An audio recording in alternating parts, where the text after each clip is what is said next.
Just before the segment started, I said, hey, Callis, we got Ray, and he put his hands up right in the air. I don't know. But he does have Ray, and he's doing that just to get under my skin, and I let him, and it works every time, and I hate it here. Ray Fittipaldo of the Post-Gazette joining us on our Fan Hotline, presented by Sullivan Super Service, Pittsburgh trusted plumbing and HVAC provider for over 50 years. Good morning to you, Raymond. How are you?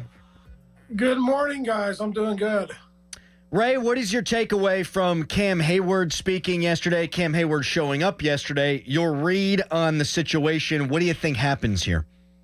Yeah, I mean, listen, my short-term read is the negotiating ploy really didn't work. He came back during the voluntary portion. They're not really close on a contract. My long-term read on the situation is Cam did not commit to practicing during training camp, so there could be a hold-in type situation. And, you really want to go beyond 2024. I thought it was really interesting that, what he said about being a one helmet guy.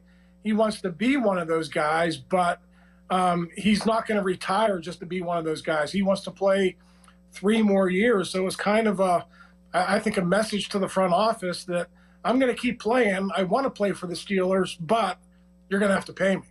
Ray, honestly, do you think that Cam Heyward's deserving of a 3-year contract extension?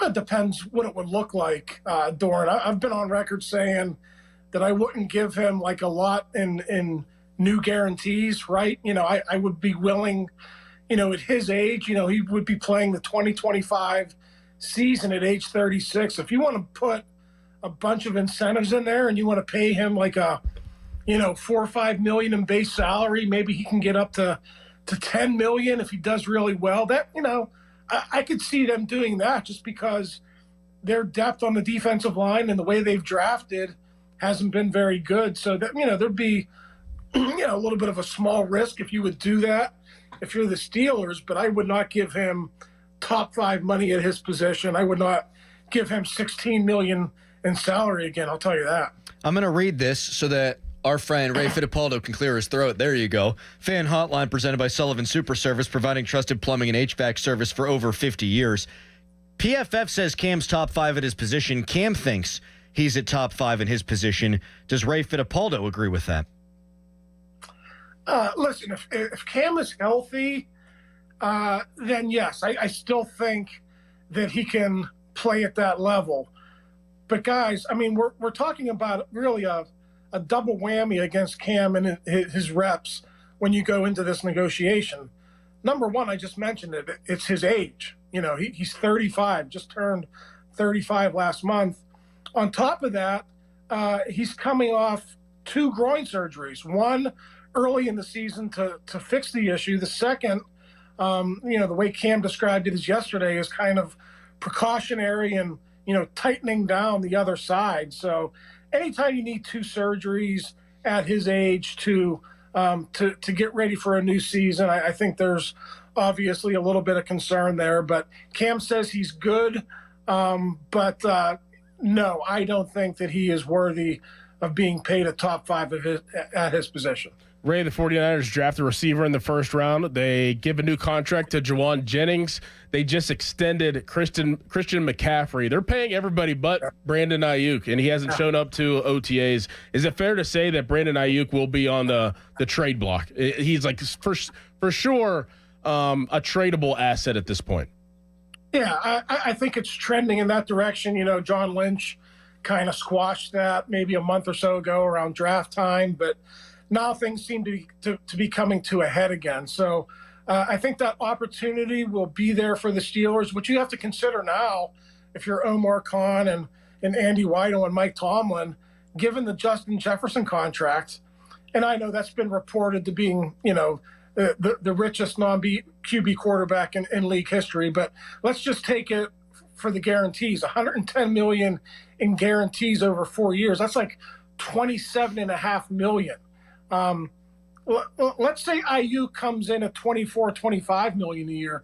If you're the Steelers, you have to decide, okay, do we want to pay a receiver that much money? Do we feel like we're that close, or do we maybe want to look at a cheaper option and maybe go in a different direction?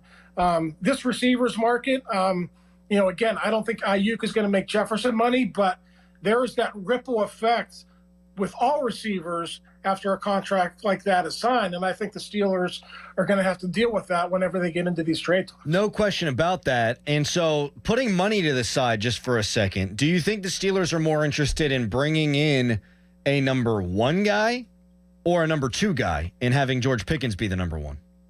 Yeah, I mean, Ayuk would obviously be a 1. Pickens would be knocked down a peg. But, listen, if you go the Deebo Samuel route, I think Pickens could still be, termed a number 1, and Samuel would fit nicely into that, that catch and run guy. That guy, you throw short and he runs long. So that would be the difference between those two. But, I mean, really, I don't know that it makes a whole lot of difference how they term these guys. I think George Pickens is in a year where he has to prove to the Steelers that he can be that guy, and I don't think they can make any determinations right now if he is that guy. So I think the Steelers will be in better position to know that after the season, and any moves they make in the interim will just be, to bolster their roster and to, go forward and, try to find a guy who could help them compete and win in the postseason this year.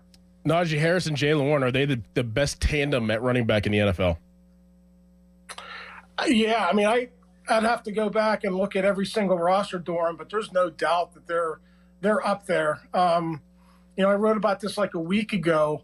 They weren't far off from being a 1,000-yard tandem last season. Jalen Warren's had 784 yards. Najee obviously went over 1,000 for a 3rd consecutive year. So in a run-based offense with Arthur Smith, calling the shots, I think they could get there again.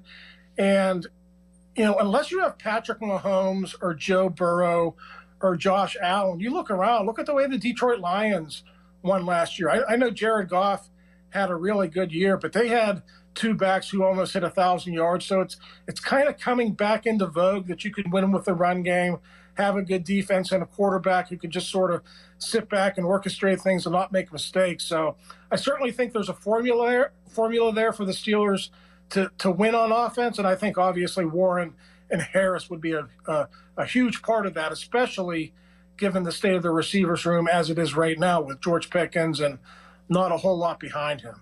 Ray, thank you for the time. We'll talk to you next week, buddy. All right, guys. See ya. Thanks, Take Ray. it easy. Ray Fittipaldo of the Post-Gazette.